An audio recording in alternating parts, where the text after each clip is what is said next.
إن الحمد لله نحمده ونستعينه ونستغفره ونعوذ بالله من شرور أنفسنا ومن سيئات أعمالنا من يهده الله فلا مضل له ومن يضلل فلا هادي له وأشهد أن لا إله إلا الله وحده لا شريك له وأشهد أن محمدا عبده ورسوله أما بعد فإن خير الحديث كتاب الله وخير الهدي هدي محمد صلى الله عليه وعلى آله وسلم وشر الأمور محدثاتها وكل محدثة بدعة وكل بدعة ضلالة وكل ضلالة في النار. قال الله تبارك وتعالى الذين آمنوا ولم يلبسوا إيمانهم بظلم أولئك لهم الأمن وهم مهتدون. میرے محترم دینی بھائیوں، نوجوان ساتھیوں اور قابل احترام اور بہنوں، آخرت میں کامیاب ہونے کے لیے، دنیا میں اللہ کی ہدایت پانے کے لیے اور اللہ کی طرف سے امن و امان کے حصول کے لیے شرط یہ ہے کہ ایک انسان ایمان لائے اور پھر اس ایمان کو بگڑنے سے بچائے۔ ایمان بگڑتا ہے جب ایمان میں ایسی چیز کی ملاوٹ ہوتی ہے جو ایمان کو برباد کر دیتا ہے، اور بدترین چیز جو ایمان کو برباد کرے وہ شرک ہے۔ اسی لیے اللہ رب العالمین نے شرک کے بارے میں فرمایا ان اللہ لا یغفر ان یشرک بہ ویغفر ما دون ذلک لمن یشاء۔ اللہ تعالیٰ شرک کی مغفرت نہیں کرے گا، ہاں شرک سے کم تر اگر کوئی گناہ ہے تو اللہ تعالیٰ جس کے لیے چاہے گا مغفرت فرمائے گا۔ اس سے معلوم ہوتا ہے کہ انسان کے لیے کامیاب ہونے کے لیے ضروری ہے کہ وہ اپنے آپ کو شرک سے بچائے، وہ توحید کا اہتمام کریں اور شرک کی ساری شکلیں، چاہے بڑا شرک ہو یا چھوٹا، ان تمام شکلوں سے، صورتوں سے اور اس کے راستوں سے اپنے آپ کو دور رکھیں۔ کافی مدت سے کتاب ہم پڑھ رہے ہیں، الاصول الثلاث یا ثلاثۃ الاصول، الاصول الثلاثہ دونوں نام اس کے ہیں، تین اصول، دین کے تین بنیادی اصول، یا ثلاثۃ الاصول، تین اصول، جو شیخ الاسلام محمد ابن عبد الوہاب رحمہ اللہ کی کتاب ہے، اور اس میں تین سوالات کا جواب، تین باتوں کی تعلیم ہے۔ ایک رب کی پہچان، دوسرے دین کی پہچان، اور تیسرے نبی کی پہچان۔ یہ تین چیزیں جاننا اس لیے ضروری ہے کیونکہ دنیا سے جانے کے بعد، موت کے بعد جب قبر میں انسان کو رکھا جائے گا تو سب سے پہلے یہی تین سوال پوچھے جائیں گے، اور ان کا جواب وہ دے پائے گا جو ان کو مانتا، جس کے دل میں ان کی سچائی کا یقین ہو، جو اللہ کو رب مانتا ہو، اسلام کو دین مانتا ہو، اور محمد صلی اللہ علیہ وسلم کو اپنا نبی اور رسول مانتا ہو، سچا نبی، سچا رسول مانتا ہو۔ لیکن یقین کا مدار علم کی پختگی پر اور دل کی قبولیت پر ہوتا ہے۔ جتنا مضبوط علم ہوتا ہے، دل میں اتنا مضبوط یقین پیدا ہوتا ہے، اور پھر اس یقین کے ساتھ ساتھ قبولیت بھی جمع ہو جائے تو اسی کا نام ایمان ہے۔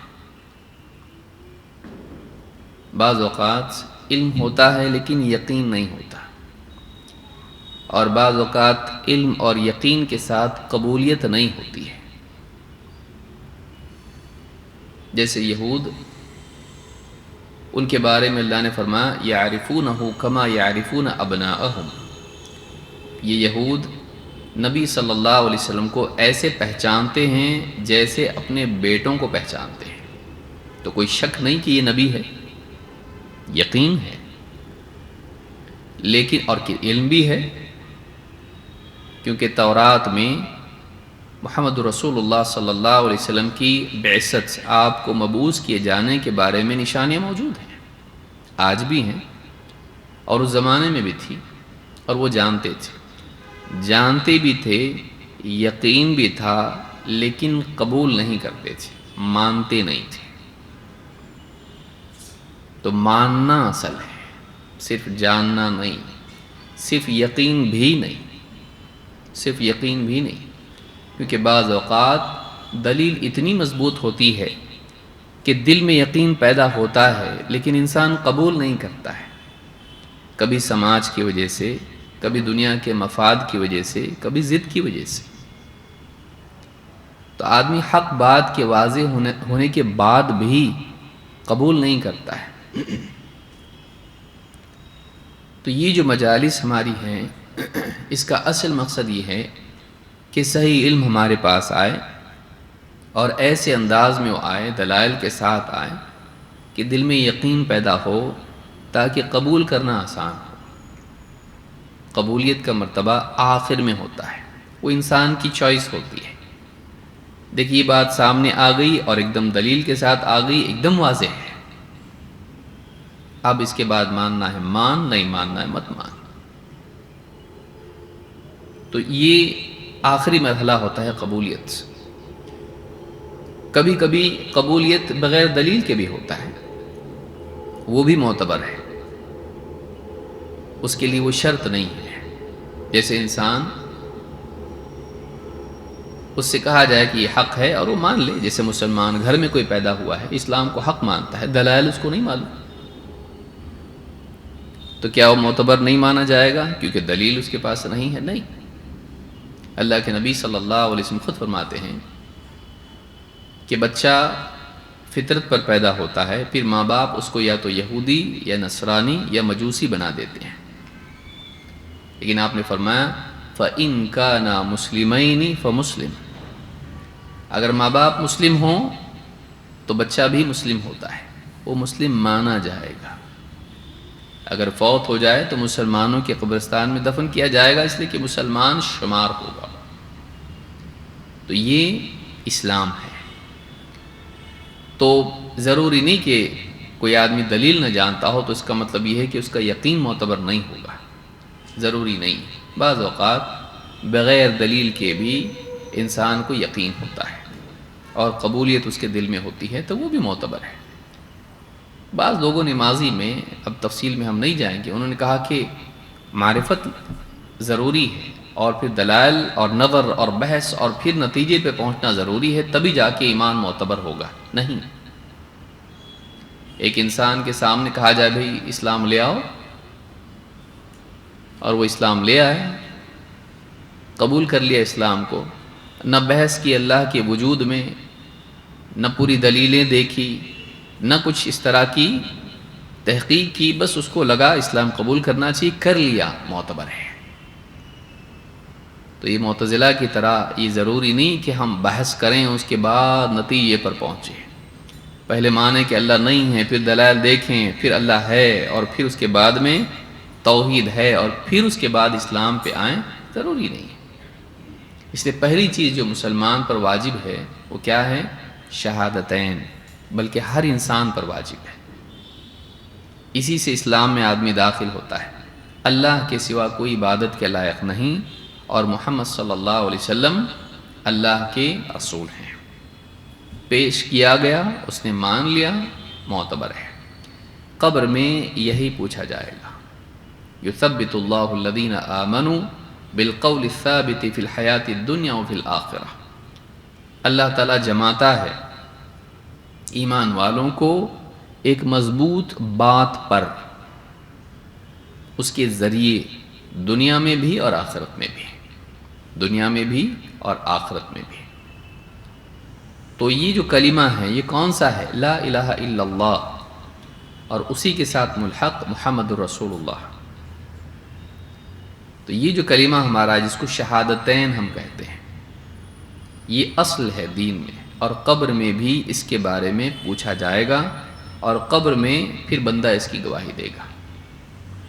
یہ جو کتاب ہے شیخ الاسلام محمد ابن عبد الوہاب رحمہ اللہ کی، اس میں اسی باب میں اسی بارے میں تفصیل ہے، تاکہ انسان علم اور یقین کے ساتھ اس کلمے کو ماننے والا بنے، دلائل اس کے پاس ہوں، تاکہ اگر مستقبل میں کوئی بات اس کے سامنے آتی ہے جو اس کے دل میں شک پیدا کرنے والی ہو تو ان دلیلوں کی وجہ سے وہ شک کو دور کرے۔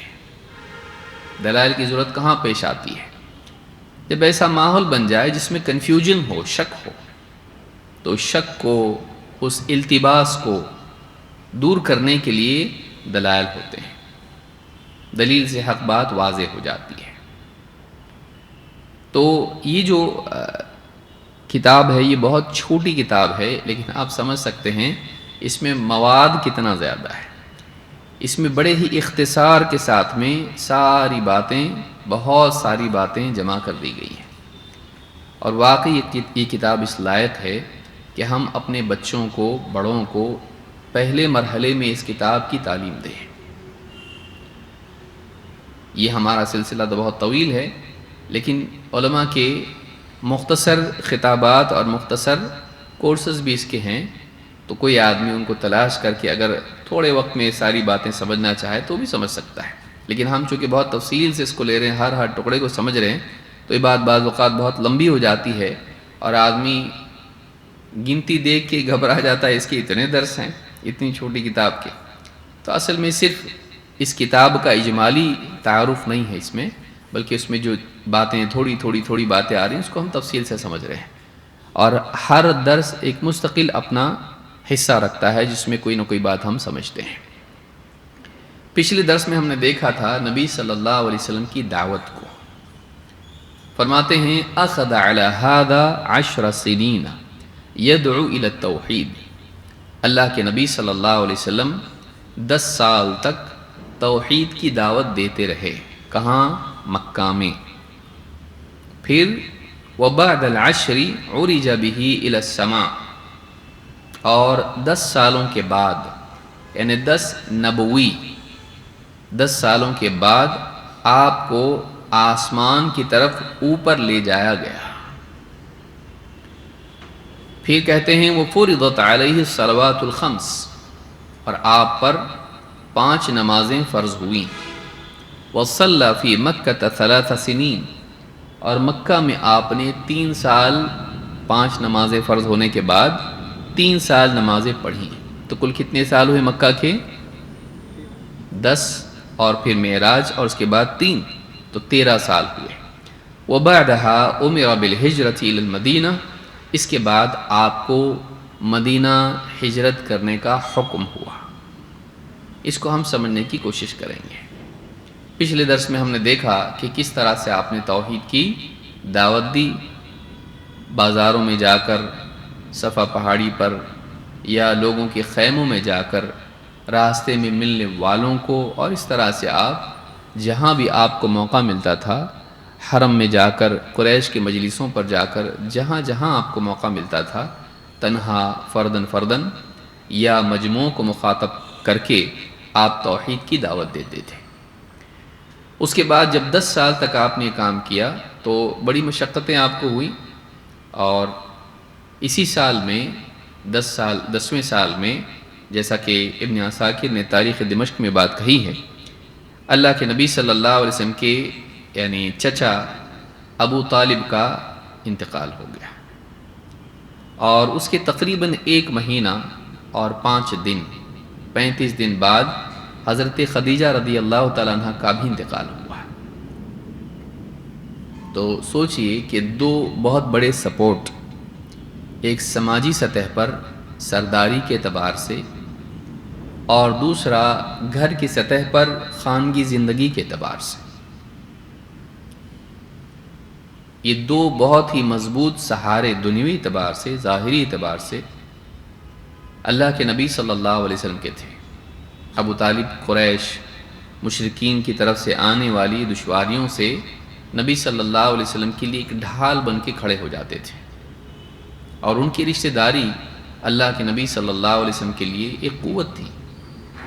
مشرکین آپ کو ستاتے تھے لیکن کوئی بڑا قدم نہیں اٹھا پاتے، اور گھر کا ماحول، فائنینشلی سپورٹ، خود بیوی کے پاس اتنا سارا مال، سب کا سب دین کی دعوت کے لیے لٹانے کے لیے ہمیشہ تیار، اور مورل سپورٹ، اللہ کے نبی صلی اللہ علیہ وسلم کو آپ دیکھیے، جب پہلی وحی آپ پر نازل ہوئی سب سے پہلے آپ کو تسلی کس نے دی تھی؟ بیوی نے۔ سب سے پہلے تسلی حضرت خدیجہ رضی اللہ تعالیٰ عنہ نے دی تھی، اور اسی کے ساتھ ساتھ خدمت۔ نبی صلی اللہ علیہ وسلم کو نبوت سے پہلے بھی جب آپ غار حرا میں جاتے تھے اور وہاں رکتے تھے، بیٹھے غور و فکر کرتے رہتے تھے، تھوڑی سی آواز کم کر دو اس کی،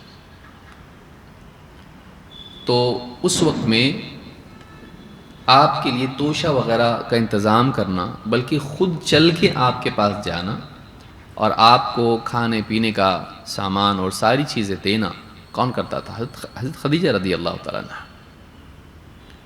ان کا بھی انتقال ہو گیا۔ آپ سوچ سکتے ہیں کہ اس وقت میں، ایسے وقت میں جب کہ دعوت عام ہو چکی ہے اور کھلم کھلا توحید کی دعوت دی جا رہی ہے، بتوں کے بارے میں بتایا جا رہا ہے کہ ان کی عبادت نہیں کرنا ہے، جبکہ پورا سماج اور معاشرہ بت پرستی پر قائم ہے، اور آپ کی دعوت سے لوگ مسلمان ہو رہے ہیں، اور مخالفین اب پوری کمر کس کے، کمر باندھ کے آپ کے خلاف کھڑے ہیں اور آپ کو ستانے لگے۔ ایسے وقت میں ابو طالب کا انتقال، جو سہارا، مضبوطی، ڈھال اور رکاوٹ، انہی کا انتقال ہو گیا۔ اور پھر گھر میں بھی ایک بڑا حادثہ، بیوی کا بھی انتقال۔ آدمی ایسے وقت میں کتنا صدمہ، کتنی پریشانی، کتنی تکلیف ہوتی ہے، اور انبیاء بھی اس سے گزرتے ہیں۔ انبیاء کی شان یہی ہوتی ہے کہ وہ ساری چیزیں، دکھ درد، پریشانیاں، مصیبتیں جو عام لوگوں پر آتی ہیں، انبیاء پر بھی آتی ہیں، بلکہ بعض اوقات زیادہ آتی ہیں، ان پر زیادہ آتی ہیں،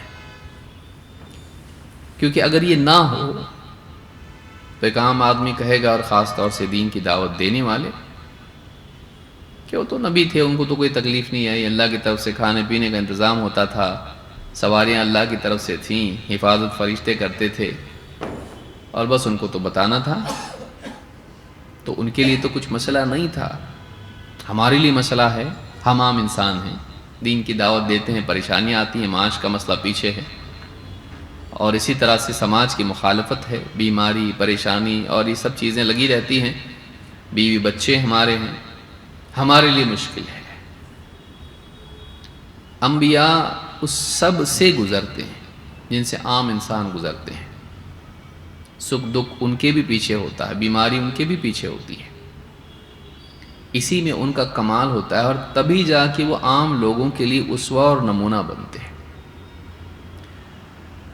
اور اللہ کی طرف سے جو ان کے لیے مدد آتی ہے، نصرت آتی ہے، یہ دوسروں کے لیے ایک سبق ہوتی ہے۔ اس کا کچھ علاج نہیں ہے، ٹریبل کم کرو، ٹریبل نہیں، اس میں ہائی فریکوینسی کو کم کرو۔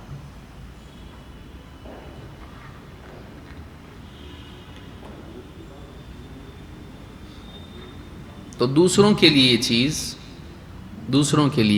یہ چیز اسوہ بنتی ہے کہ دیکھو، اگر تم نے دین کا کام کیا تو تمہارے لیے بھی ایسی مدد آئے گی۔ تو یہ نبی صلی اللہ علیہ وسلم کی زندگی کا ایک بڑا مشکل وقت تھا کہ اللہ کے رسول صلی اللہ علیہ وسلم مکہ میں دعوت دیتے رہے، اور ایک ہی سال میں، بلکہ ایک مہینے بھر میں چچا اور بیوی دونوں کا انتقال ہو گیا۔ اس وقت میں اللہ رب العالمین نے آپ کو ایک ایسا شرف بخشا جو بہت بڑی نعمت تھی اللہ کی طرف سے۔ کبھی حالات جب بگڑتے ہیں، ظاہر کے حالات، تو اللہ کی طرف سے بعض اوقات غیبی مدد آتی ہے تاکہ داعی کو اللہ تعالیٰ اور جمائے، اور بظاہر دنیا میں ذلت، مخالفت، دشمنیاں، تانے، مذاق، اور یہ جب بڑھ جاتا ہے تو اللہ تعالیٰ ایسے حالات بھی پیدا کرتا ہے داعی کے لیے جو اس کے لیے عزت کا ذریعہ بنے.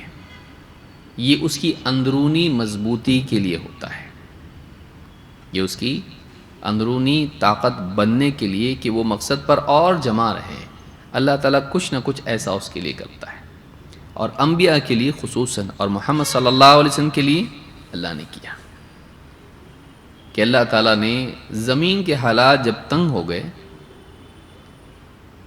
اور آپ کے لیے دشواریاں ہونے لگیں اور بظاہر لوگ آپ کو اب ستانے، ذلیل کرنے، پریشان کرنے کے لیے درپے ہو گئے، اللہ تعالیٰ نے آپ کو دکھایا آپ کا مقام کیا ہے، اور ساری تاریخ میں لوگوں کو بتایا کہ دیکھو دنیا میں حالات بظاہر بگڑ رہے ہیں، لیکن انہی ایام میں، اسی دور میں آپ کو ایسا شرف بخشا جا رہا ہے جو کسی اور کو نہیں ملا، کہ آسمان کی سیر آپ کو کرائی جا رہی ہے، اور وہ ساری چھپی ہوئی چیزیں، جنت، جہنم اور سارا معاملہ فرشتوں کا، یہ سب آپ کو دکھایا جا رہا ہے. اور اس سے پہلے سارے جتنے نبی ہیں ان کی امامت آپ کر رہے ہیں.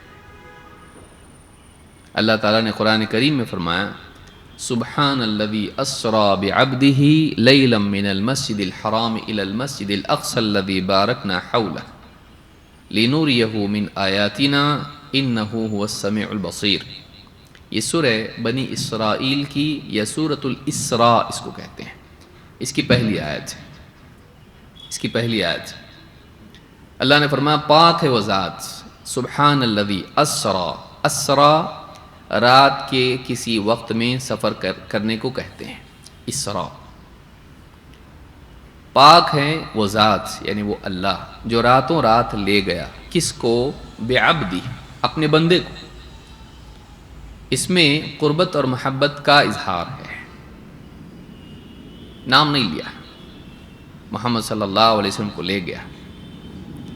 قرآن کریم میں جہاں بھی اللہ نے کوئی بہت ہی عظمت والی بڑی بات بیان کی ہے، وہاں نبی صلی اللہ علیہ وسلم کو بندہ کہہ کے پکارا ہے. اور بندگی یہ اعلیٰ ترین مقام ہے، کیونکہ یہ تخلیق کا مقصد ہے.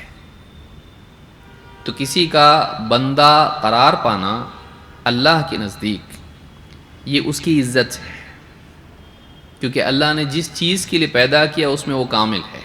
وَمَا خَلَقْتُ الْجِنَّ وَالْإِنسَ إِلَّا لِيَعْبُدُونَ، بندگی کے لیے، عبادت کے لیے پیدا کیا ہے، یہ بندہ ہے. آپ دیکھیے قرآن کریم میں اللہ نے فرمایا وَإِن كُنتُمْ فِي رَيْبٍ مِّمَّا نَزَّلْنَا عَلَىٰ عَبْدِنَا فَأْتُوا بِسُورَةٍ مِّثْلِهِ، اگر تمہیں جو ہم نے اپنے بندے پر نازل کیا ہے قرآن، اگر اس میں شک ہو تو ایک صورت ایسی بنا لاؤ. چیلنج جہاں کیا اللہ تعالیٰ نے، تو وہاں پر اللہ تعالیٰ نے کیا کیا؟ چیلنج میں اپنے بندے کا ذکر کیا. یا یہاں پر جیسے ہے سبحان الذی اسری بعبدہ، پاک ہے وہ ذات جو راتوں رات اپنے بندے کو لے گیا، یہاں بھی بندہ ذکر کیا.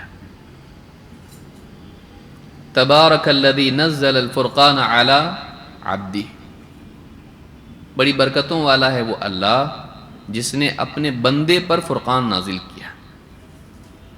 کئی مقامات قرآن میں آپ دیکھیں گے جہاں کوئی بڑی بات بیان ہو رہی ہے شرف والی یا چیلنج کیا جا رہا ہے، تو وہاں اللہ رب العالمین نے بندے کا لفظ استعمال کیا ہے، اور آیت کو شروع کیا پاک ہونے سے. تسبیح، وہ تمام عیوب سے پاک ہے، جو چاہے کر سکتا ہے، کوئی کمی، کوئی عیب، کوئی مشکل دشواری اس کے لیے نہیں ہے. کوئی ایسا ہو جاتا ایسا، آگے جو بات آنے والی ہے وہ عجائبات میں سے ہے.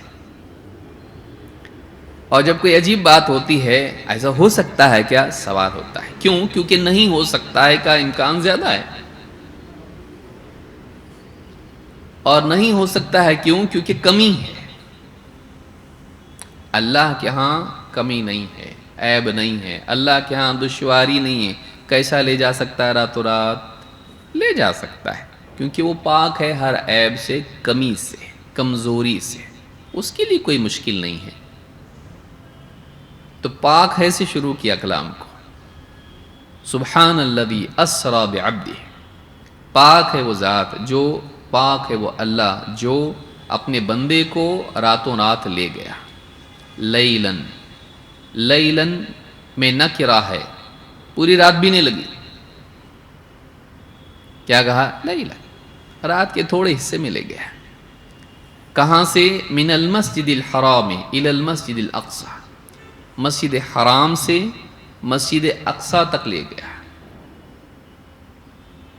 مہینوں کا فاصلہ ہے وہاں پہ، ایک راتوں رات جانا ان کے لیے بہت دشوار بات ہے. ایسا کیسا ہو سکتا ہے کہ راتوں رات ایسا ہو سکتا ہے؟ نہیں ہو سکتا ہے. ان کے لیے تھا، اللہ کے لیے ممکن ہے. الذی بارکنا حولہ، جس کے اطراف کو ہم نے برکتوں سے نواز رکھا ہے. یہاں پر برکتیں کیا ہیں؟ علماء نے بتایا، تفاسیر میں اگر آپ دیکھیں اہل علم نے یہ بات کہی ہے کہ اس کے اطراف اللہ تعالیٰ نے پھل اور نہریں اور سب کچھ عطا کر رکھی ہیں. اور ان پر بڑی نعمت یہ کہ وہ ہمیشہ سے انبیاء کا محبت رہا ہے. نبوی علم، نبوی ماحول، نبوی تعلیمات، نبوی کوششیں وہاں ہوئی ہیں. تو اللہ تعالیٰ نے اس کو یعنی انبیاء کا ٹھکانہ بنایا ہے. یہ نہیں کہ انبیاء کی قبریں تو جا کے وہاں سے برکت حاصل کرو، یہ معنی نہیں ہے.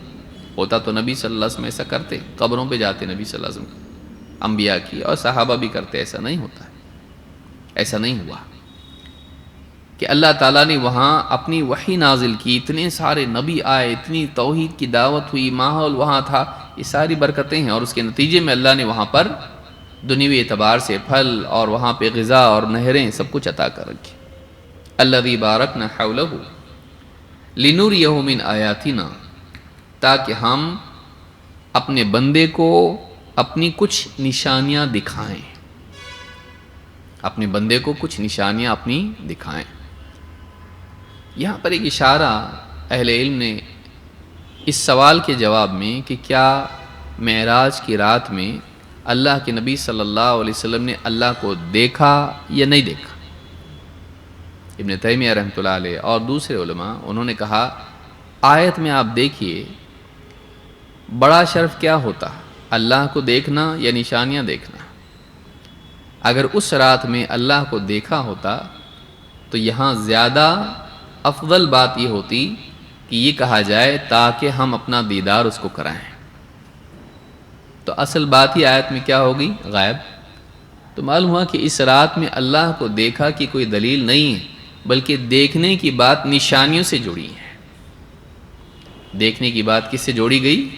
نشانیوں سے، اللہ سے نہیں. تو یہ بھی ایک اشارہ ہے اس بات کا کہ اللہ رب العالمین نے آپ کو اپنی نشانیاں دکھائیں.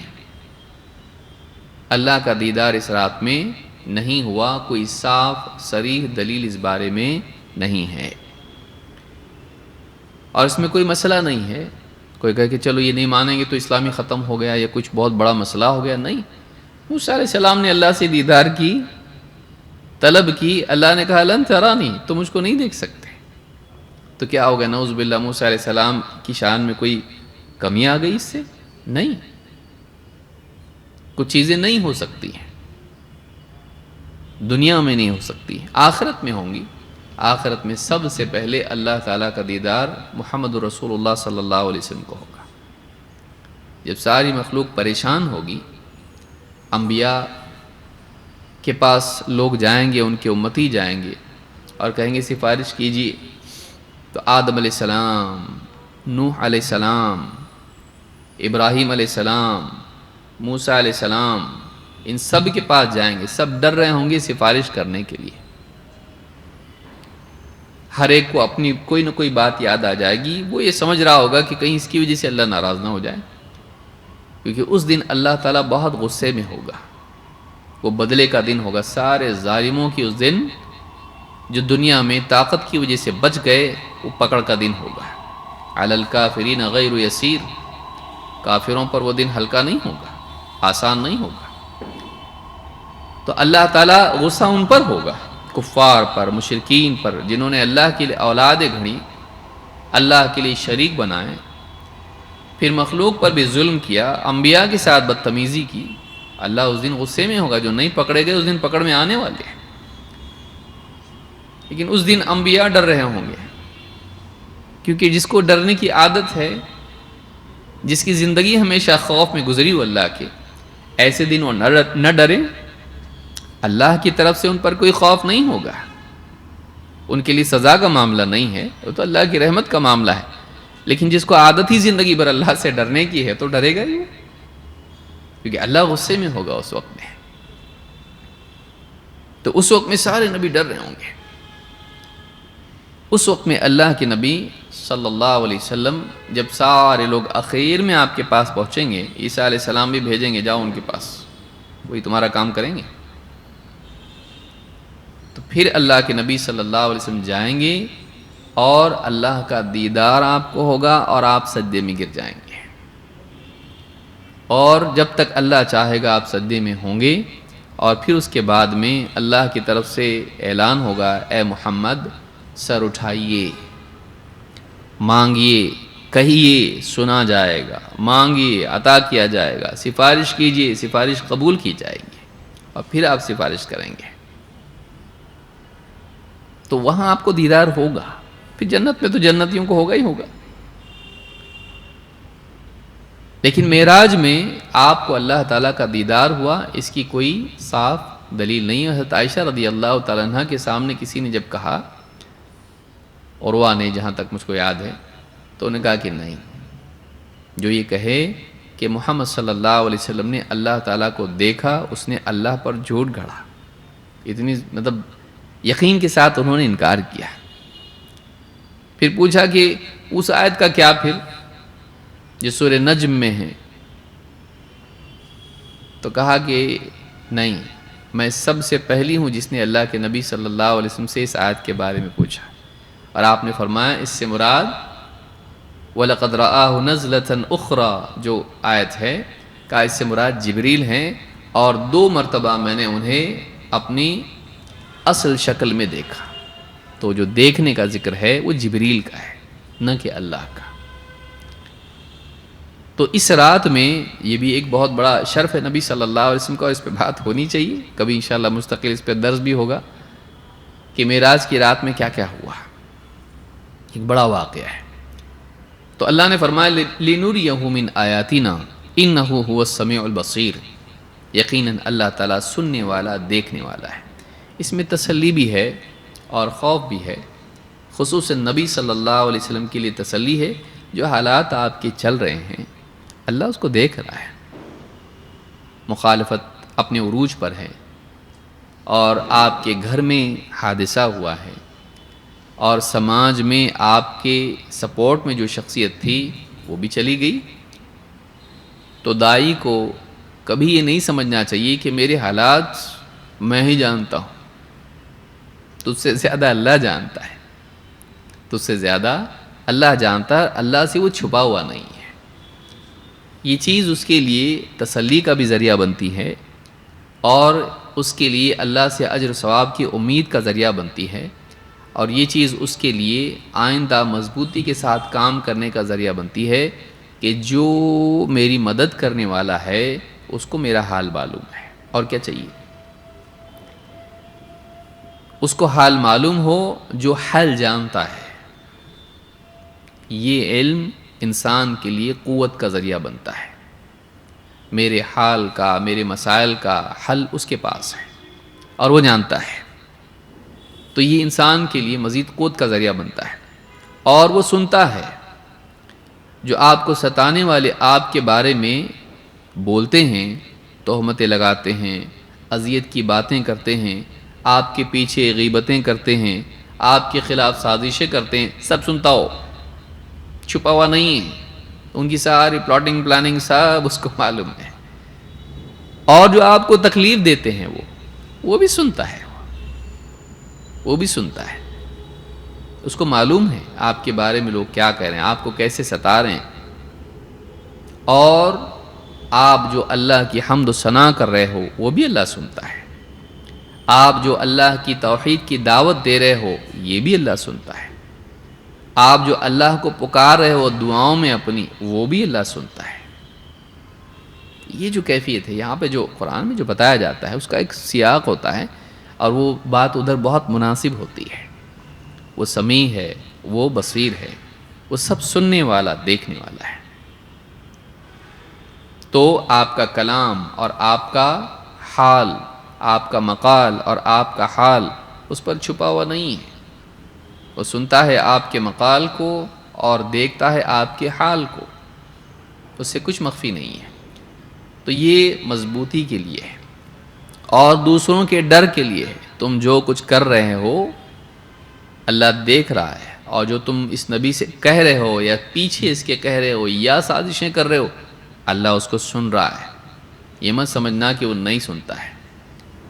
وَلَا تَحْسَبَنَّ اللَّهَ غَافِلًا عَمَّا يَعْمَلُ الظَّالِمُونَ، یہ مت سمجھ لینا کہ ظالم جو کچھ کر رہے ہیں اللہ تعالیٰ اس سے غافل ہے۔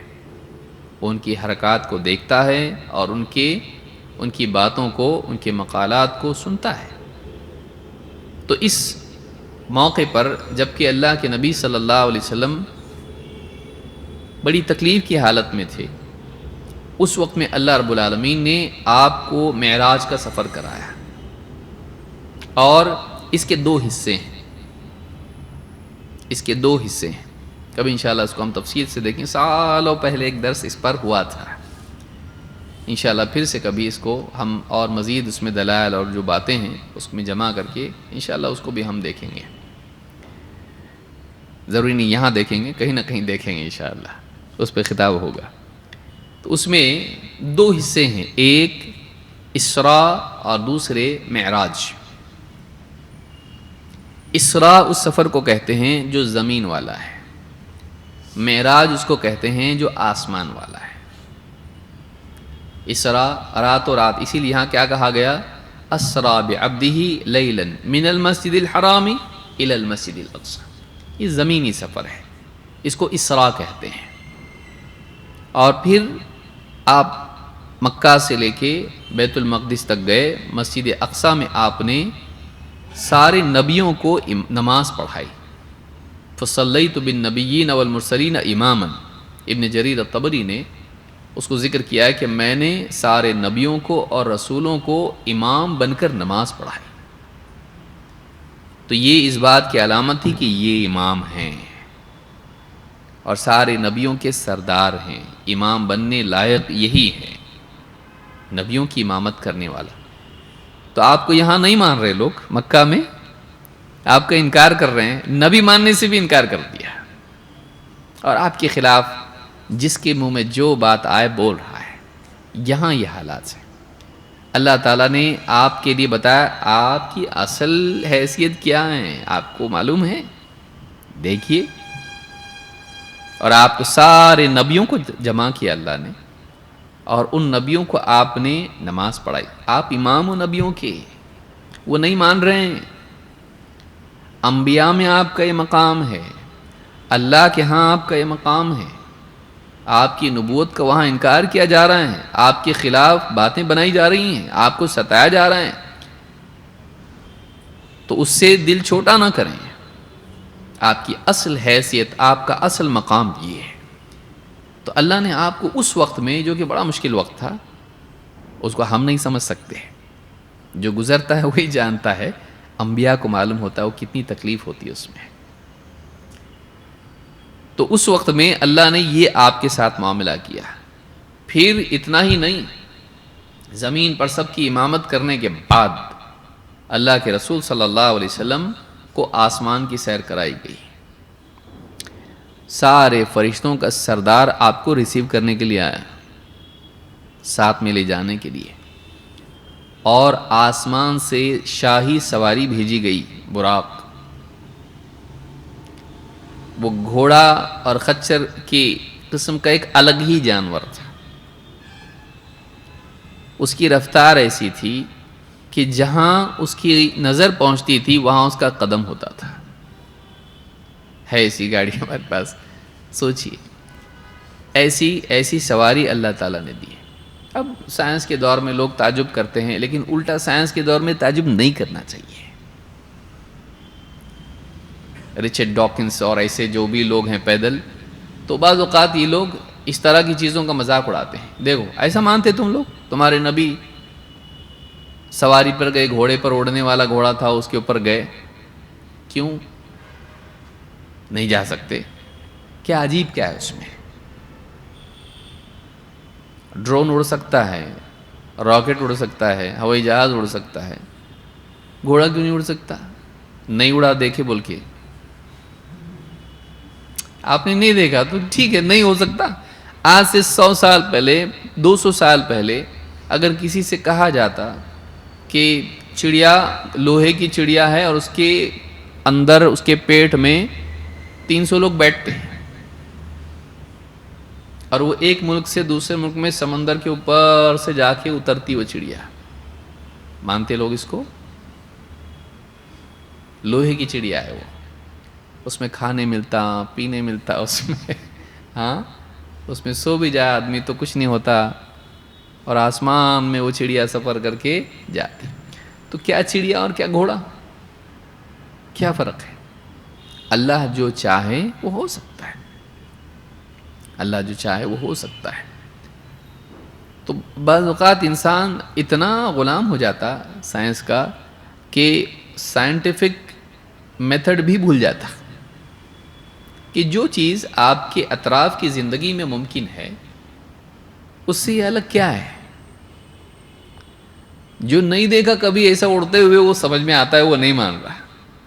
چاند پہ گئے لوگ مان رہے، ابھی بھائی لوگ چاند پہ گئے، تو اب اللہ تعالیٰ نہیں لے جا سکتا، آسمانوں کی سیر نہیں کرا سکتا اپنے نبی کو؟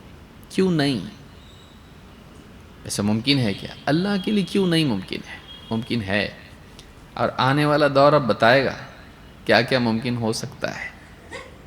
آنے والا دور بتائے گا کہ کتنی ساری چیزیں ممکن ہیں، کیونکہ سائنس کی ترقی جیسے جیسے ہوتی جا رہی ہے، پچھلے زمانے میں لوگ بہت ساری چیزوں کو نہیں مانتے تھے، وہ ماننا اور زیادہ آسان ہو رہا ہے۔ لیکن عجیب بات یہ ہے کہ بعض اوقات انسان الٹا نہیں مانتا، اس لیے کہ اس کی عقل سے ہی کام نہیں کرتی ہے۔ وہ ایک طرف ایک چیز کو مانتا ہے، اسی پیمانے پر، اسی اصول پر دوسری چیز اس کے سامنے ہوتی ہے، اس کو نہیں مانتا، صرف اس وجہ سے کہ وہ پاسٹ کی ہے۔ اب فیوچر کی مانتے، پاسٹ کی کیوں نہیں مانتے؟ وہ اپنے طور پر طے کر لیتا ہے، یہ کس سے کہانیاں ہیں، کون بولا آپ کو، کیوں، کیسے بولے آپ ایسا، کیوں ممکن نہیں ہے؟ اگر چڑیا جا سکتی ہے لوہے کی تو گھوڑا کیوں نہیں جا سکتا ہے؟ کیوں نہیں جا سکتا؟ فرق کیا ہے؟ مطلب کیا، کیوں نہیں؟ یعنی انسان پائلٹ اڑا کے لے جا سکتا، ایک ایسا انسان جو انسان بھلکڑ ہے اور اس کو بیماری بھی ہوتی ہے، اس کو غصہ بھی آتا، وہ دکھی بھی ہوتا، ٹینشن بھی رہتا اس کو، اور مسٹیک بھی کرتا ہے اور گراتا بھی، وہ لے کے جا سکتا ہے۔ اللہ نہیں لے کے جا سکتا، اللہ کے حکم سے نہیں ہو سکتا، یہ فرشتہ ساتھ میں لے کے نہیں جا سکتا، کیوں نہیں؟ ایسا کتنا بڑا فرق ہے دونوں میں، کیا ہے ایسا کہ ناممکن اس کو مانا جائے؟ یاد رکھیے سائنس اچھی چیز ہے اور ہم سائنس کے مخالف نہیں ہیں، لیکن اتنا غلام آدمی نہ بن جائے سائنسی اعتبار سے کہ وہ سادی بات کو بھی نہیں سمجھ سکے۔ آرگیومنٹ کے طور پر ایسا اگر ہو سکتا ہے تو ایسا بھی ہو سکتا ہے، ہم ثابت کر سکتے ہیں، کیوں نہیں؟ اور اگر آدمی کھلے ذہن سے سوچے تو یہ ممکن ہے۔ لیکن اس زمانے کے مشرکین کے لیے ماننا بہت مشکل تھا، ایسا کیسے ہو سکتا ہے؟ کیونکہ اس زمانے میں ایسی کوئی گاڑی نہیں تھی ان کے پاس جو راتوں رات ایک شہر سے دوسرے شہر، ایک ملک سے دوسرے ملک میں لے کے جائے۔ آج ہوائی جہاز، بتائیے کہ پاک ہے وہ ذات جو مسجد حرام سے مسجد اقصی تک لے گیا راتوں رات، ماننا مشکل ہے آج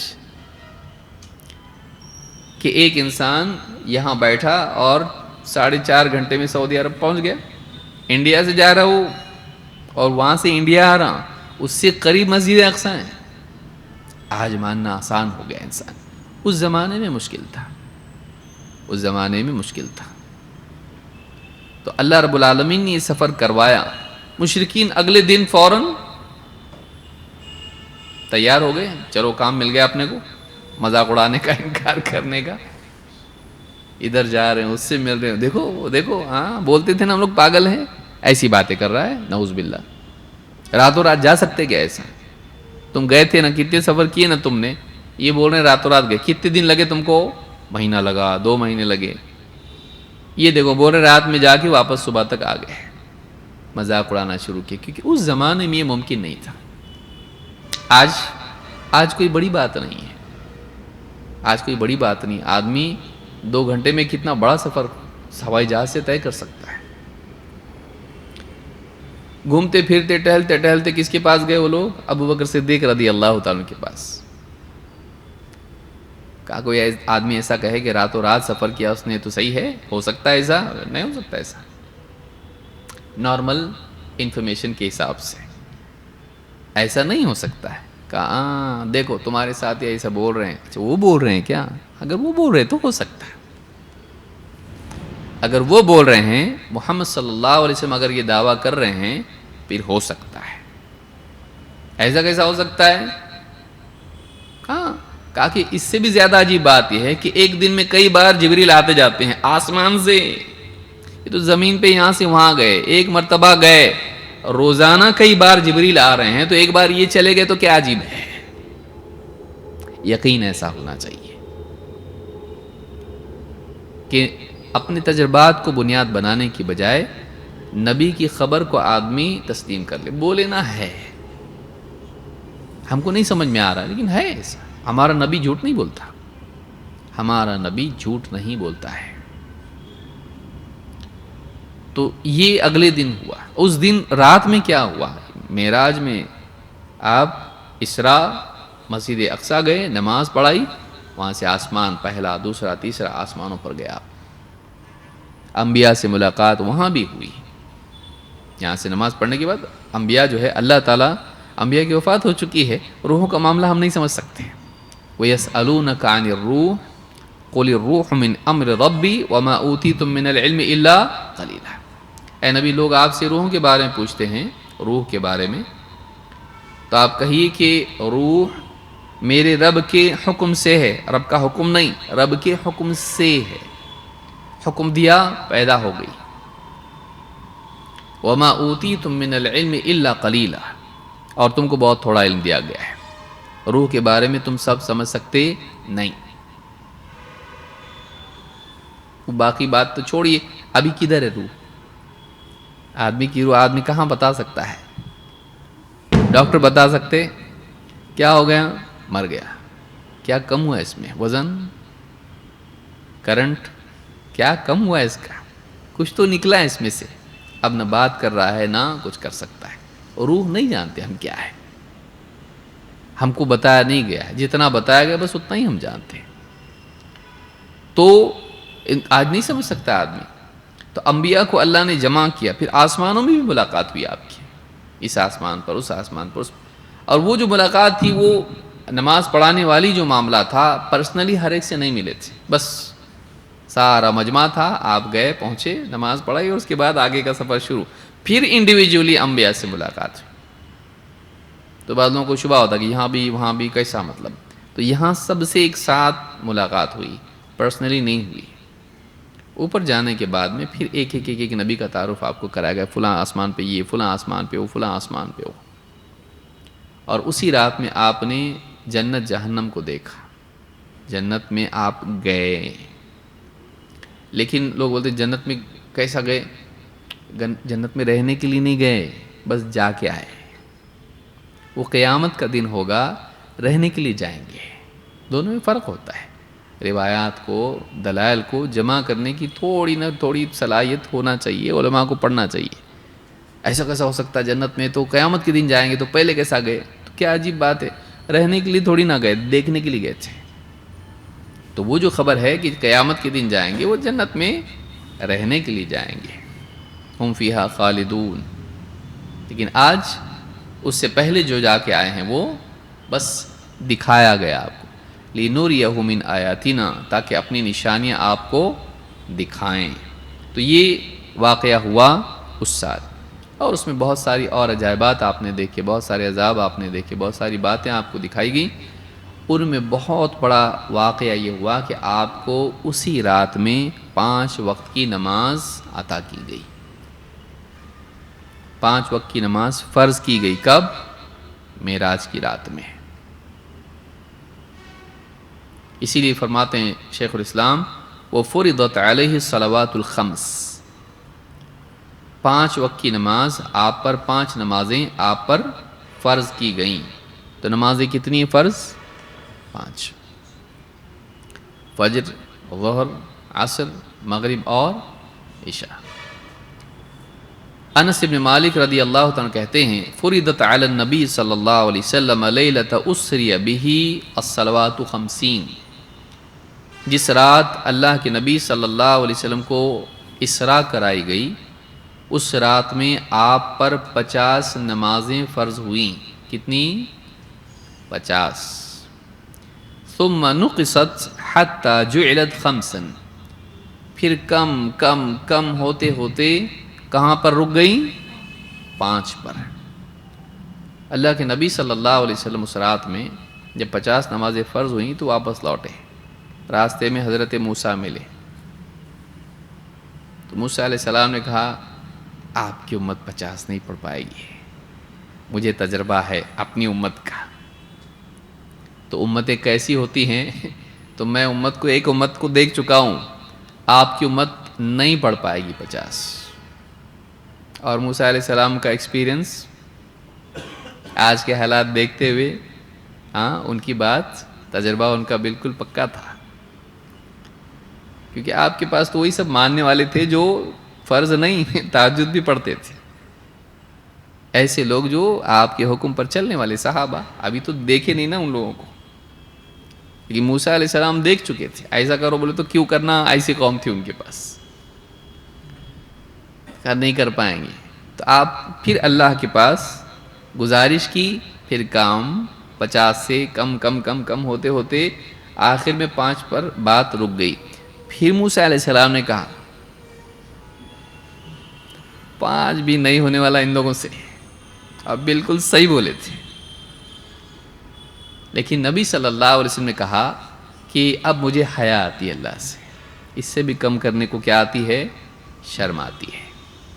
تو آپ نے اس سے کم کرنا، اس سے کم کروانا، اس کو مناسب نہیں سمجھا۔ لیکن آج آپ دیکھیے مسلمانوں کا حال، کیا واقعی 5 نمازیں پڑھ پاتے ہیں؟ پڑھ پاتے ہیں۔ فجر کی تو ویسے بھی معاف ہے، کیونکہ رات میں فیس بک اور یہ سب چیک کرنے کا رہتا، تو اس کے نتیجے میں فجر کی نماز غائب۔ 10-11 بجے آدمی اٹھتا ہے، فجر کی نماز نہیں چھوڑنا۔ شیطان کان میں پیشاب کر جاتا ہے، فجر کی نماز جو نہیں پڑھتا ہے۔ جو آدمی نیت کرے فجر کی اور کسی وجہ سے اس کی نیند نہ کھلے، یہ وہ نہیں ہے۔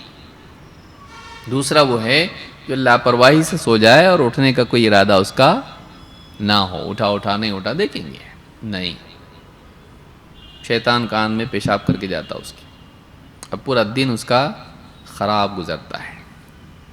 اور کتنوں کے سال خراب گزر رہے ہیں اس طرح سے، فجر کی نماز کا تصور ہی نہیں ہے۔ وہ تو مولوی صاحب کے پڑھنے کی چیز ہے، اللہ والوں کی چیز ہے، وہ نہیں، تہجد ہے اللہ والوں کی چیز۔ فجر کی تو ہر مسلمان کے لیے بھائی، کانوا قلیلا من اللیل ما یہجعون، اللہ نے نیک لوگوں کے بارے میں کہا ہے، ورنہ فرض نماز تو سبھی پر ہے، ٹوٹے پھوٹے جتنے سب پہ فرض نماز ہے۔ فجر کی نماز نہیں چھوڑنا، نیت کریں ہم نہیں چھوڑیں گے انشاءاللہ۔ تو آپ کو 5 نمازیں عطا کی گئیں۔ ثم نقصت حتی جعلت 5، ثم نودی، پھر ندا لگائی گئی اللہ کی طرف سے، یا محمد انہ لا یبدل القول لدی، اے محمد میرے ہاں بات بدلتی نہیں ہے، وَإِنَّ لَكَ بِهَذِهِ الْخَمْسِ 50، آپ کے لیے 5 کے بدلے 50 کا ثواب ہے، کیونکہ الحسنۃ بعشر امثالها، نیکی کا ثواب 10 گنا ملتا ہے۔ تو اگر 5 نماز پڑھ رہا ہے تو اس کو ثواب ہم اتنا ہی دیں گے جو پہلے فرض کیا تھا. 5 کے بدلے کتنا ملے گا؟ 50. تو اگر آدمی 5 نمازوں کا اہتمام کرے تو اسے 50 نمازوں کا ثواب ملتا ہے. تو یہ حدیث سنن ترمذی کی ہے، اور بخاری اور مسلم میں بھی مختلف الفاظ سے یہ واقعہ نمازوں کے کم ہونے کا آیا ہے. تو یہ 5 نمازیں ہیں اور اسی رات میں فرض ہوئیں. تو یہ معراج کی رات میں اللہ کی طرف سے گویا کہ امت مسلمہ کے لیے ایک انعام تھا. یہ فرضیت ایک انعام ہے، کیونکہ 5 نمازیں شرف ہے امت کا، اور یہ اللہ کی مدد کا ذریعہ ہے. وَاسْتَعِينُوا بِالصَّبْرِ وَالصَّلَاةِ، صبر اور صلاۃ کے ذریعے اللہ کی مدد حاصل کرو، یہ مدد کا ذریعہ ہے. اور قیامت کے دن سب سے پہلے 5 نمازوں کا سوال ہوگا، اللہ کا حق ہے وہ. اور آپ دیکھیے توحید کے بعد اللہ نے قرآن کریم میں مختلف مقامات پر اللہ نے توحید کے بعد میں نماز کا ذکر کیا ہے. جہاں کہیں آپ دیکھیں آپ کو ملے گا توحید کے بعد سب سے پہلے نماز کا ذکر ہے. بلکہ سورۃ البقرہ آپ دیکھیں، الذین یؤمنون بالغیب، اس کے بعد کیا ہے؟ ویقیمون الصلاۃ، کہ جو غیب پر ایمان رکھتے ہیں اور نماز قائم کرتے ہیں. ومما رزقناہم ينفقون، اور جو رزق ہم نے ان کو دیا ہے اس میں سے خرچ کرتے ہیں. تو ایمان، نماز اور زکوٰۃ، یہ تینوں چیزیں ترتیب وار آپ کو عام طور سے قرآن کریم میں ملیں گی. تو ایمان کے بعد، توحید کے بعد نماز ہی کا نمبر ہے. اسی لیے معاذ بن جبل رضی اللہ تعالیٰ کو توحید کے بعد، شہادتین کے بعد نماز ہی کی دعوت دینے کا حکم دیا تھا آپ نے. تو فرماتے ہیں وَصَلَّى فِي مَكَّةَ 3 سنین، اللہ کے نبی صلی اللہ علیہ وسلم مکہ میں 3 سال تک دعوت دیتے رہے، یعنی معراج کے بعد. وَبَعْدَهَا أُمِرَ بِالْهِجْرَةِ إِلَى الْمَدِينَةِ، اس کے بعد آپ کو حکم دیا گیا مدینہ ہجرت کرنے کا. معراج کے بعد 3 سال تک آپ پھر دعوت دیتے رہے مکہ میں، اور اس کے بعد اللہ کے حکم سے آپ گئے. مکہ میں رکے ہوئے تھے کیونکہ ابھی تک کی اجازت نہیں تھی، اللہ کا حکم نہیں آیا تھا، اپنے طور پر آپ نے فیصلہ نہیں کیا تھا، بلکہ اللہ کی طرف سے آپ کو اور صحابہ کو ہجرت کرنے کا حکم آیا اور آپ نے ہجرت کی. ابو موسیٰ اشعری رضی اللہ تعالیٰ نبی صلی اللہ علیہ وسلم سے روایت کرتے ہیں، آپ نے فرمایا رأیت فی المنام، میں نے خواب میں دیکھا، انی اہاجر من مکہ الی ارض بہا نخل، کہ میں مکہ سے ہجرت کر کے جا رہا ہوں ایک ایسی زمین میں جس میں نخل ہیں، کھجور کے پیڑ ہیں. آپ کو خواب میں دکھایا گیا تھا. انبیاء کے خواب سچے ہوتے ہیں. فَذَهَبَ وَهْلِي، کیونکہ ابراہیم علیہ السلام کو بھی دیکھیے کیا کیا تھا اللہ نے، خواب دکھایا تھا. یا بنی انی ارا فی المنام انی اذبحک فانظر ماذا ترى، بیٹا میں خواب میں دیکھ رہا ہوں کہ میں تم کو ذبح کر رہا ہوں، کیا کہنا ہے تمہارا؟ تو بیٹے نے کیا کہا؟ قال یا ابت افعل ما تؤمر، کہا والد صاحب آپ کو جو حکم دیا جا رہا ہے نا، کر دیجئے اس پر عمل. تو بیٹا خود جان رہا ہے، وہ بھی نبی ہے، کہ خواب میں دکھایا گیا کا مطلب اللہ کا امر ہے. وہ خواب ہے لیکن خواب کیا ہوتا ہے؟ اللہ کی طرف سے نبیوں کے لیے حکم ہوتا ہے. تو فَذَهَبَ وَهْلِي إِلَىٰ أَنَّهَا الْيَمَامَةُ أَوْ حَجَرٌ، میرے گمان میں یہ بات آئی کہ شاید وہ یمامہ ہو، علاقے ہیں، یمامہ ہو یا وہ حجر ہو، یہ علاقے ہیں، بحرین کے قریب قریب علاقہ ہے. فَإِذَا هِيَ الْمَدِينَةُ يَثْرِبُ، لیکن بعد میں معلوم ہوا کہ وہ کیا ہے؟ مدینہ ہے، یثرب ہے. مدینہ کا پرانا نام یثرب تھا. بعد میں جب آپ مدینہ گئے تو آپ نے اس کا نام کیا کر دیا؟ مدینہ کر دیا. یہ بخاری مسلم کی حدیث ہے اور الفاظ مسلم کے ہیں. تو معلوم ہوا کہ آپ کو خواب میں ہجرت کے بارے میں دکھایا گیا تھا، بلکہ آپ نے فرمایا امرت بقریۃ تأکل القری، مجھے ایک بستی کی طرف ہجرت کرنے کا حکم دیا گیا. تو یہاں لفظ کیا ہے؟ امرت بقریۃ. تو معلوم ہے کہ اللہ کی طرف سے ہجرت کا حکم آپ کو دیا گیا تھا. یہ آپ نے اپنی طرف سے پریشان ہو کہ چلو یہاں سے جا رہے، ایسا نہیں کیا آپ نے، بلکہ آپ کو اللہ کی طرف سے حکم تھا کہ آپ رکے رہے وہاں پر. پھر جب اللہ نے حکم دیا تو آپ نے ہجرت کی. امرت بقریۃ، مجھے ایک بستی کی طرف ہجرت کرنے کا حکم دیا گیا، تأکل القری، ایسی بستی جو ساری بستیوں کو کھا جائے گی، ساری بستیوں کو کھا جائے گی۔ یعنی کیا مطلب؟ کھا جانا غلبے کی علامت ہوتا ہے، یعنی یہ بستی ساری بستیوں پر کیا ہو جائے گی؟ غالب آئے گی۔ اور دیکھیے، یعنی نبی صلی اللہ علیہ وسلم جب مدینہ ہجرت کر کے گئے، پھر مشرکین سے مسلسل جنگ ہوتی رہی، معاہدے ہوئے اور سب کچھ ہوا، آخر میں کیا ہوا؟ اذا جاء نصر اللہ والفتح ورأیت الناس يدخلون فی دین اللہ افواجا، کہ 23 سال کے عرصے میں، جس میں 13 سال تو پریشانی والے ہی تھے، بعد میں پھر 10 سال ایسے گزرے کہ ان 10 سالوں کے اندر پورے مخالفین زیر ہو گئے اور مسلمان غالب آئے، اسلام غالب آیا۔ اور نبی صلی اللہ علیہ وسلم جہاں سے آپ چھوڑ کے گئے تھے، مجبور ہو کے، جان کے خطرے کے ساتھ میں، آپ جان کے خطرے کے ساتھ وہاں سے گئے تھے، آئے تو آپ کو لڑنا بھی نہیں پڑا، اتنی طاقت آپ کی ہو چکی تھی کہ بس اعلان کرنا پڑا کہ جو لڑے گا نہیں اس کے لیے امن ہے۔ تو آپ خوف کے حالات میں گئے تھے، ایسے حالات میں لوٹے کہ آپ لوگوں کے لیے امن کا اعلان کر رہے تھے۔ کتنا پاور ہے، بغیر لڑے ہوتا ایسا؟ سوچی ہسٹری میں کیسا ہوا ایسا کہ بغیر جنگ کے ہی آپ آئے صحابہ کے ساتھ، اور ایسے حالات بن گئے کہ پھر کوئی لڑنے کی طاقت بھی ان لوگوں میں نہیں تھی، جرت بھی نہیں تھی۔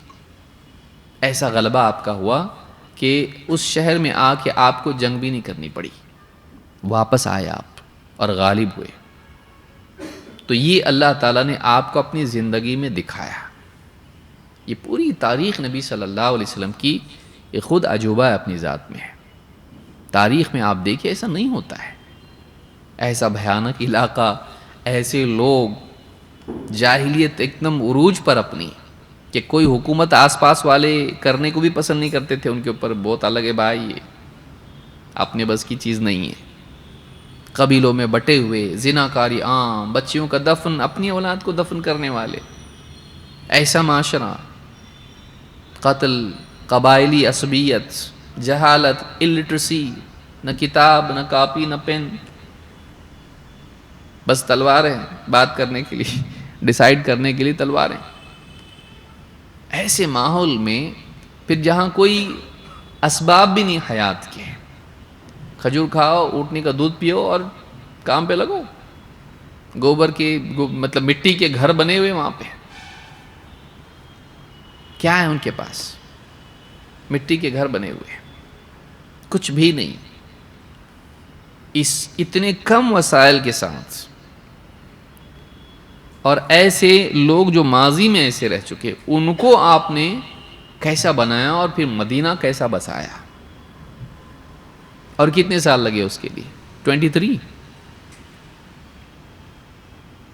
یعنی آپ اس کو سوچ سکتے ہیں کہ ایک بچہ پیدا ہوا اور ابھی شادی کی عمر کو پہنچ گیا ہے، تو پہلے کی دنیا الگ تھی اور ابھی کی دنیا الگ ہو گئی ہے۔ جب وہ پیدا ہوا تھا تب کیا حالات تھے، اور جب وہ شادی کی عمر کو پہنچا ہے، 23 سال کا ہو گیا، ہمارے حساب سے بول رہا ہوں میں، اس سے پہلے بھی شادی ہو سکتی، لیکن ابھی اپنے حساب سے کہ 23 سال کا وہ ہو گیا مطلب، اور 23 سال میں وہ پورا ملک بدل گیا۔ سوچئے اتنا آسان ہے، اور ایک آدمی کرے اس کو۔ شروعات کہاں سے ہو؟ ایک شخص سے، اور وہ شخص شروع سے اینڈ تک باقی رہے، کہ وہ ہونے تک وہ رہے، اس کی زندگی میں اللہ اس کو دکھا دے۔ جیسے اللہ نے قرآن میں کہا نا، شروع کی صورتوں میں یہ بالکل، فَسَتُبْصِرُ وَيُبْصِرُونَ، اے نبی قریب ان قریب آپ بھی دیکھو گے اور یہ بھی دیکھیں گے، جو آپ کو پاگل بول رہے ہیں نا، بِأَيِّكُمُ الْمَفْتُونَ، کون پاگل ہے۔ یہ فیوچر میں نہیں، ہم بولتے تھے نا دیکھیں گے، نہیں، پہلے ہی بتا دیا۔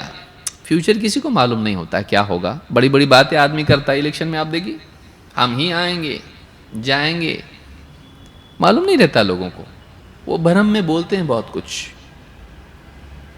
جبکہ ان کے پاس پاور آلریڈی ہوتا ہے، پھر بھی بولتے ہیں، لیکن حالات کب پلٹا کھائیں بول نہیں سکتے۔ لیکن نبی صلی اللہ علیہ وسلم کمزوری کے دور میں کوئی امید دکھائی نہیں دیتی ہے. ظاہر تو بالکل پورا ایسا ہے کہ نہیں، اندھیرا ہی اندھیرا دکھتا ہے. اور اس وقت میں آیت نازل ہو رہی ہے فَسَتُبْصِرُ وَيُبْصِرُونَ بِأَيِّكُمُ الْمَفْتُونَ. اے نبی ان قریب آپ بھی دیکھو گے، یہ بھی دیکھیں گے واقعی مفتون مجنون کون ہے، کون پاگل ہے، کون فتنے میں پڑا ہوا ہے، کون جنون کا شکار ہے، دیکھیں گے. اور اللہ نے دکھایا، اللہ نے دکھایا، آپ کی زندگی میں دکھا دیا کہ سارے آپ کے مخالفین سامنے کھڑے ہیں، آپ جو فیصلہ کریں. لیکن آپ نے کہا جو بھی فلاں کے گھر میں چلا گیا، جس نے ہتھیار ڈال دیا، سب کے لیے امن. بلکہ ایک صحابی نے کہا الیوم یوم الملحمہ، آج جنگ کا دن ہے. آپ نے کہا نہیں، الیوم یوم المرحمہ، بلکہ آج رحم کرنے کا دن ہے، آج رحمت والا دن ہے. آپ نے قتل نہیں کیا، الا یہ کہ کچھ لوگوں کے کیس پینڈنگ تھے اور بہت سرکش لوگ تھے، تو ان کو ڈیلیٹ کر دیا گیا بس.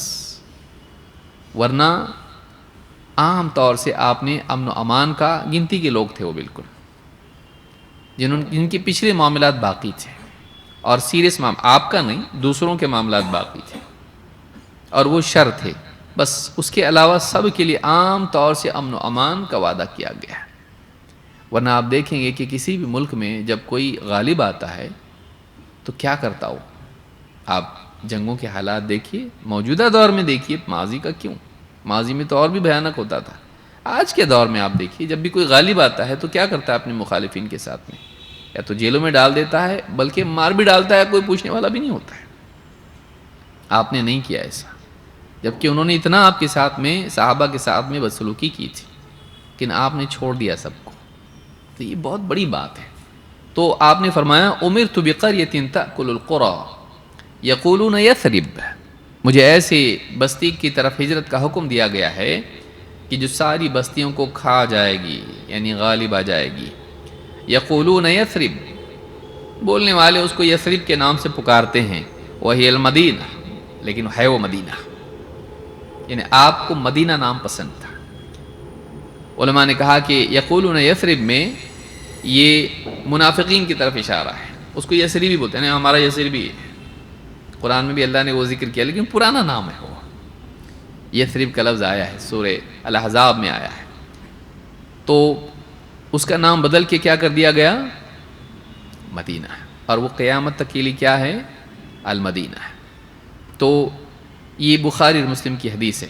تو یہ غلبہ اللہ نے مدینہ کے لیے رکھا. اور آخر دور میں دجال مدینے میں داخل ہو پائے گا،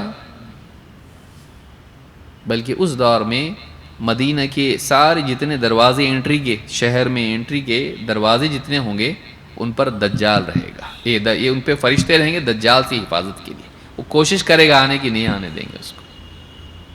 چاہے گا آنا، قریب تک آئے گا وہ، لیکن فرشتے ہر دروازے پر فرشتے ہوں گے اور وہ دجال کو آنے نہیں دیں گے، حفاظت کریں گے مدینہ کی. تو یہ آخری دور میں ہوگا. کبھی انشاءاللہ دجال کے بارے میں بھی ہم لوگ تفصیل سے دیکھیں گے کہ آخری دور میں کیا ہوگا، لیکن ٹائم ہے اس کے لیے، کیونکہ وہ بہت ساری روایات ہیں، پھر صحیح ضعیف اس میں، اور اس کی تشریحات اور ساری چیزیں جو علماء نے بیان کی بہت زیادہ ہے اس میں. کبھی لیکن انشاءاللہ تفصیل سے ہم اس کو دیکھیں گے. لیکن دجال سسٹم نہیں ہے. ہاں، یہ آج کل کے مفکرین جو ہیں یہ اپنی طرف سے دجال کوئی شخص نہیں ہوگا. دجال کیا ہے، امریکہ فرانس. تو یہ ایسا بھی جوڑ کے بعض لوگوں نے کہا اس طرح کے کہ امریکہ اور فرانس کا کولیبریشن ہی ہے. تو امریکہ کا اور فرانس کا کافر. دیکھیے یہ دجال ہو گیا. ابھی کیا بھائی، اتنا ٹائم ہے تیرے پاس چٹکلے اس طرح کے نکالنے کے لیے؟ حدیث میں ہے نا کہ دجال کی پیشانی پہ کیا لکھا ہوگا، کافر، کافارا. تو آگے دیکھو امریکہ میں اینڈ میں کیا آتا، کا، اور فرانس کا کیا ہے شروع میں، فر. تو کا پھر اب ماننا پڑے گا، لیکن ہاں کام ہے، کچھ تو کام ہے، لیکن کچھ کام کا نہیں ہے، کام ہے لیکن کچھ کام کا نہیں ہے، اس طرح کی چیزیں۔ اور بعض اوقات لوگ بھی آتے ہیں قرآن کے اندر نیومیریکل میریکل، سب فضول باتیں ہیں، یہ سب نجومیوں کا طریقہ ہے، دھوکے میں نہیں آنا ہے اس کا۔ بعض لوگ جو شوق، قرآن میں ایک آیت ہے، اس میں اتنے، ادھر سے پڑھو تو ایسا، ادھر سے پڑھو تو ایسا، اس میں اتنے لیٹرز ہیں، جنت کے اتنے دروازے ہیں، دیکھو اس آیت میں ایسا ہے فلاں، یہ سب چیزیں فضول ہیں۔ یہ طریقہ سلف کا نہیں ہے قرآن کی آیات کو یا اس کی عظمت کو جاننے کا۔ یہ سب چیزیں نجومی لوگ کرتے ہیں، اس سے بچنا چاہیے، اس سے بچنا چاہیے، یہ طریقہ نہیں ہے صحیح، یہ صحیح طریقہ نہیں ہے۔